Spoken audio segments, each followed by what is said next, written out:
যে জীবন মানেই এখানে বিপদ থাকবে, পরীক্ষা থাকবে, স্ট্রাগল করে করে আমাকে আগাতে হবে। কেউ আমার জন্য রেড কার্পেট বিছিয়ে রাখবে না। এই জীবনটা বড় জটিল।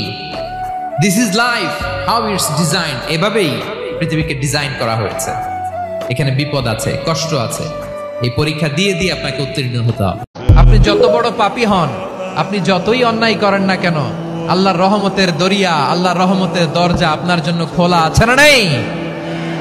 জায়নামাজটা বিছিয়ে দেন, চোখের পানি ছেড়ে দেন, 2 রাকাত নামাজ পড়ে সেজদায় লুটিয়ে পড়ে কাঁদেন। যত গুনাহ আপনার হোক না কেন, আপনার গুনাহ মাফ করে কবুল করে নিবে কে? অহংকার করে হেঁটো না। মানুষের অহংকার সাজে না, অহংকার সাজে একজনের। তিনি কে? অহংকার কার চাদর? আল্লাহ বলে, এই চাদর ধরে যদি কেউ টান দেয়, ওরে আমি জাহান্নামে নিক্ষেপ করি। ফালা উবালি, আই ডোন্ট কেয়ার। ওরে আমি জাহান্নামে ফেলবো। অহংকার করার কি আছে আমাদের? কিছুই নাই। মাঝে মাঝে আল্লাহ আমাদেরকে দুঃখ কষ্ট দিয়ে পরীক্ষা করতে চান, এগুলো আমাদের জন্য খারাপ নয়। এই দুঃখ কষ্ট বিপদ আমাদের কোমরকে সোজা করে, আমাদের পায়ের মাটিকে শক্ত করে। চিল্লায় বলেন ঠিক কিনা? প্রতিকূল পরিবেশে কিভাবে বাঁচতে হয় এই দুঃখ কষ্ট আমাদেরকে শেখায়। এজন্য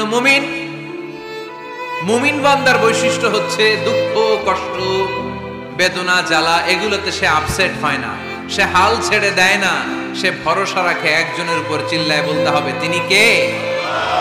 কারণ মুমিন জানে রাত্রি যত গভীর হয়, অন্ধকার তমানিসা ভেদ করে সুবহে সাদিক হয়। মুমিন জানে গর্ভবতী নারীর পেটের ব্যথা যেই দিন বাড়তে থাকে, ওই দিনই নতুন মেহমান আগমনের সময় ঘনাতে থাকে। মুমিন জানে তার জীবনে দুঃখ কষ্ট বিপদ যত বাড়তে থাকে, সুখের দিন কাছে আসতে থাকে। এজন্য মুমিনের হারাবার কিছু নেই। কোন নবীর ফলোয়ার আপনি? কার ফলোয়ার? সালমান খানের ফলোয়ার হয়ে কি খুশি? অমুকের সাথে সেলফি তুলে কিভাবে ফেসবুকে মারতেছে দুমায়া লাইক। আছে না নাই? একটা লাইক পাওয়ার জন্য কত সেলফি, এমনে ওমনে। কার ফলোয়ার তুমি? জেনে নাও তোমার হিরোকে। Know your hero, know your prophet. তোমার নবীকে আজকে চিনে যাও। তুমি কার ফলোয়ার, তুমি কার ফ্যান, কে তোমার সেলিব্রিটি, জেনে যাও। 3টা জুমা যদি কেউ মিস করে, 2টা পানিশমেন্ট। এক হচ্ছে তবা আল্লাহু ফি কলবি, আল্লাহ অন্তরে মোহর মেরে দেয়। ভালো কথা ভাল লাগে না, নামাজ ভাল লাগে না, আজান ভাল লাগে না, ইসলাম ভাল লাগে না, শুধু মौज মাস্তি ভাল লাগে, গান বাজনা ভাল লাগে। এরকম আছে না নাই? জুমার নামাজে যায় না।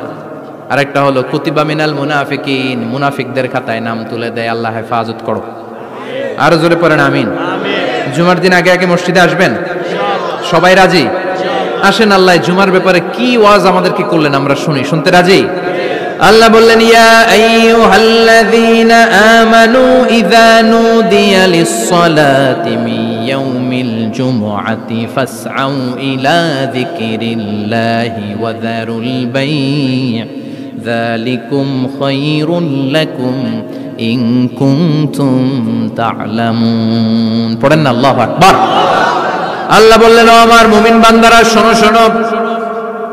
আপনাদেরকে অ্যাড্রেস করে আল্লাহ বলছেন, ও আমার মুমিন বান্দারা শোনো। ইযা নুদিয়া লিস-সালাতি মিন ইয়াউমিল জুমআ, জুমার নামাজের আযান যখন দেয়া হয়, ফাসআউ ইলা যিকরিল্লাহ, আল্লাহর স্মরণে তোমরা ধাবিত হও।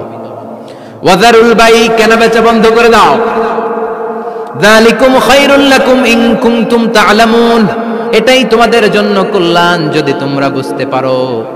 জুমার নামাজের আজান যখন হয়, ফাসআউ ইলা যিকরিল্লাহ, আল্লাহর স্মরণে তোমরা বের হয়ে যাও। আল্লাহু আকবার। ফাসআউ ইলা যিকরিল্লাহ ইযা নুদিয়া লিস-সালামি ইয়াউমিল জুমআ।